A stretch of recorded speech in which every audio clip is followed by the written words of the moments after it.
An American who turned up in Syria on Thursday says he was detained after crossing into the country by foot on a Christian pilgrimage 7 months ago.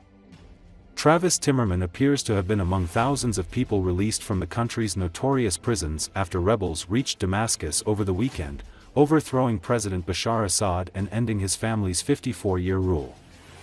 As video emerged online of Timmerman on Thursday, he was initially mistaken by some for Austin Tice, an American journalist who went missing in Syria 12 years ago. In the video, Timmerman could be seen lying on a mattress under a blanket in what appeared to be a private house. A group of men in the video said he was being treated well and would be safely returned home. There was no immediate comment from U.S. officials traveling with U.S. Secretary of State Antony Blinken in Aqaba, Jordan. Timmerman later gave an interview with the Al Arabiya TV network, saying he had illegally crossed into Syria, on foot from the eastern Lebanese town of Zal 7 months ago, before being detained. He said he was treated well in detention but could hear other young men being tortured. The U.S. government's top hostage negotiator, Roger Carstens, traveled to Lebanon earlier this week in hopes of collecting information on the whereabouts of Tice. President Joe Biden has said his administration believed Tice was alive and was committed to bringing him home, though he also acknowledged on Sunday that, "We have no direct evidence" of his status. Tice, who has had his work published by the Washington Post, McClatchy newspapers and others, disappeared at a checkpoint in a contested area west of Damascus in August 2012 as the Syrian civil war intensified. A video released weeks after Tice went missing showed him blindfolded and held by armed men. He has not been heard from since. Assad's government had denied that it was holding him. Travis Timmerman, we're very glad and happy. We're pleased to see you released. How did that happen? How were you imprisoned? I was imprisoned in a cell by myself, and in the early morning of this Monday, or the Monday of this week, they took a hammer and they broke my door down. Mm-hmm. How did they treat you in the prison? Well, the armed men just wanted to get me out of my cell, and then really the man who I stuck with was a Syrian man named Eli, who was also a prisoner that was just freed.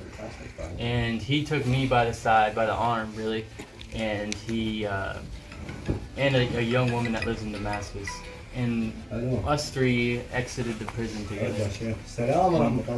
And there was a large group of women, and it was us. There was few male prisoners. Do you want to drink tea? I'm okay for now. Did they used to give you tea in the prison? No tea. No tea. What were you allowed to have in the prison? I had water, bread, cabbage. الماء والخبز والملح فقط. That's all what they allowed you to eat in the prison. There was more. There's more than that. Jubna, mudba. So you speak some Arabic. That's good. Khalil. Did you hear the voices of torture for Syrians in the prisons? Yes, I could hear the interrogations and the beatings. كان يسمع. The safety of Russian citizens currently in Syria as well as Russian military facilities and diplomatic missions is the country's absolute priority, Russian Foreign Ministry spokeswoman Maria Zakharova said at her weekly news briefing on Wednesday. The Foreign Ministry said their crisis center was working practically around the clock and was in contact with many Syrian political forces regarding security issues, Zakharova said. She said that Moscow called for a broad national dialogue in Syria and the earliest possible establishment of an inclusive political process.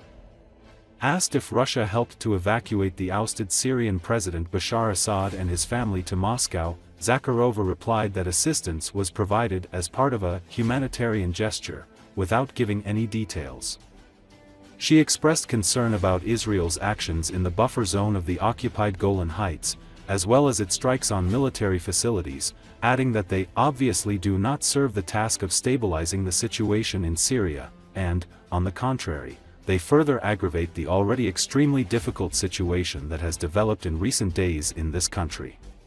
Безусловный приоритет для нас имеет безопасность всех российских граждан, находящихся на территории сирийского государства, а также неприкосновенность российских объектов и представительств. дипломатических, военных и других, в том числе имеющих отношение к деятельности отечественных компаний и организаций. Исходим из безальтернативности соблюдения международно-правовых норм, регулирующих статус и деятельность российских учреждений на территории Сирии. Мы выражаем солидарность с сирийским народом, с которым Россию исторически связывают дружественные отношения. Мы искренне желаем, чтобы сирийский народ успешно преодолел все возникающие вызовы, сложности, проблемы и подтверждаем нашу принципиальную позицию в поддержку суверенитета, единства и территориальной целостности Сирии. Выступаем за скорейшее налаживание инклюзивного политического процесса, который должен осуществляться самими сирийцами на платформе, на путях широкого национального диалога. Практически в круглосуточном режиме работает. Вот сегодня в очередной раз заседал оперативный штаб Министерства иностранных дел по обеспечению безопасности российских граждан в Сирии.